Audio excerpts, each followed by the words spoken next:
What is up? Welcome back to my channel. As I just sat down, I realized this is the second video I filmed today in the same outfit, and I was totally supposed to change, but we're already here, so we're not changing. Anyways, today, as you could tell from the title, I am doing my top 5 things that you should buy or think about buying if you are a ferret owner or planning on buying a ferret. I think it's important to preface at this point in my ferret video career, I'm not a professional in any way, shape, or form. I'm just a 22-year-old girl who's owned a few ferrets in her life, and these are the things that my ferrets enjoy. So like I said, you don't need these to like be a good ferret owner. These are just my opinions on important things to buy for your ferret. So the first thing is this, and you might be like, Britt, what the heck is this? Yes, it is in fact a ball pit. And ferrets enjoy toys, some of them more than others. My ferret Daisy, you guys will see her in a second if you haven't already seen her.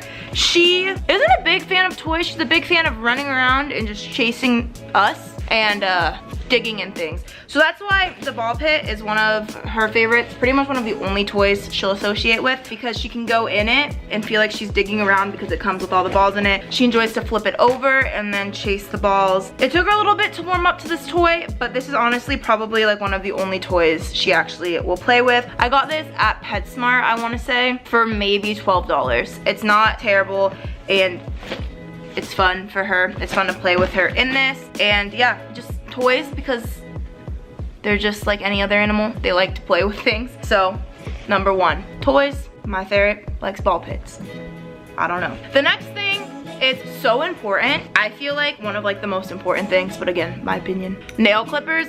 These ones, I don't know where my mom bought them from, but these work really well for Daisy. It is so important to maintain your ferret's nails, because if you don't, your ferret can get stuck to so many things and it's just not safe. Like if your ferret gets stuck to their bed or something like that because their nails are so long and you don't realize it, your ferret is like trapped. He or she can like claw on to your clothes and rip them. My ferret's nails have actually gotten attached to, I had a lace dress hanging on my door and my ferret was scratching and it got caught, and luckily I was there to detach her. But if not, she would have literally just been stuck there until it was time to find her, like when she was running and stuff like that. So these are really easy to use. My ferret hates when her nails are cut, so I typically let her like run around for a few hours, and when she's super tired, I'll do it, or right when I get her out of her cage before I let her run around, I will, while she's still kind of asleep, I'll try to trim a few, and then yeah, because it is a process. Obviously, you need to be careful that you don't trim them too low, because that can hurt them, but it's also important to make sure that you maintain their nails. So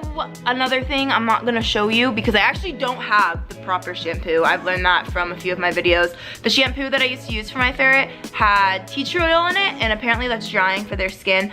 But making sure that your ferret has like shampoo, food, water, basic things ferrets need to live, that's pretty important. You bathe your ferrets apparently every 6 months because it can dry out their skin, and they do smell. I think honestly, one shampoo bottle will last literally probably forever. So I think they're like $7 or something, but I would buy one of those. I would buy obviously ferret food and water. My ferret ate baby food, not actual baby food, but we like made my ferret baby food when she was little. Now she's almost 5. That's crazy. And the food was like, the baby food, it was just the same as a normal food. You just soaked it in water and smushed it, and it was more of like a liquid. My ferret always has food available to her. I know that some people raise their animals differently, but mine always has food available to her. I'm gonna go get her cage because she's in it, and the cage and the hammock are the last things in the top 5. So I'm gonna go get that real quick. All right, guys. Hey, there's Daisy. She's so confused. She's like, Mom, why did you just move my house into the living room? So this is the cage I use for my ferret. A lot of people tell me that, not a lot, a few. Some people say this is a great cage. Some people say not so great of a cage because it has so many, like, there's 1, 2,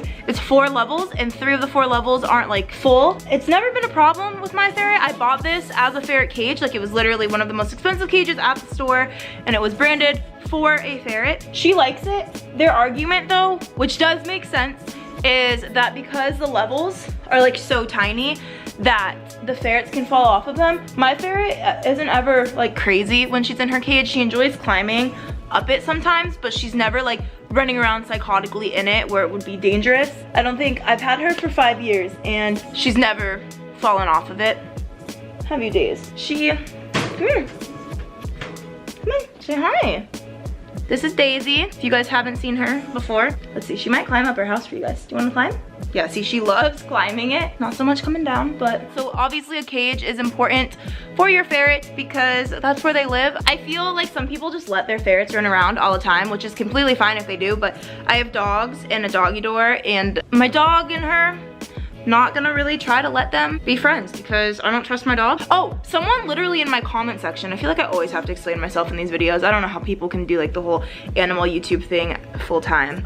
Oh yeah, someone was like, you put your ferret in a cage, that's abuse. I'm like, I'm pretty sure a good amount, like at least 75% of ferret owners have a cage for their ferret. But yeah, I really enjoy mine. I got it at Petco, and the bottom floor has her food and her water, and then multiple floors have beds, which is the last thing I think is really important. My ferret loves hammocks. She has a normal bed. Okay, you can see the monkey hammock, and she has a red hammock. And she has a bed right here. And she sleeps in the bed sometimes, but this monkey hammock is the best purchase I think we've ever bought for her. The monkey hammock has like a hole in it and she can crawl into it, and it's her favorite thing in the entire world. My other ferret used to love hammocks as well, so I feel like it's just a ferret thing. I would totally recommend getting your ferret a hammock because they like them. So yeah guys, that is it. That is my 5 tips on things, or 5 things I would suggest buying if you are thinking about becoming a ferret owner. Like I said, I'm not a educated, I was gonna say scientist.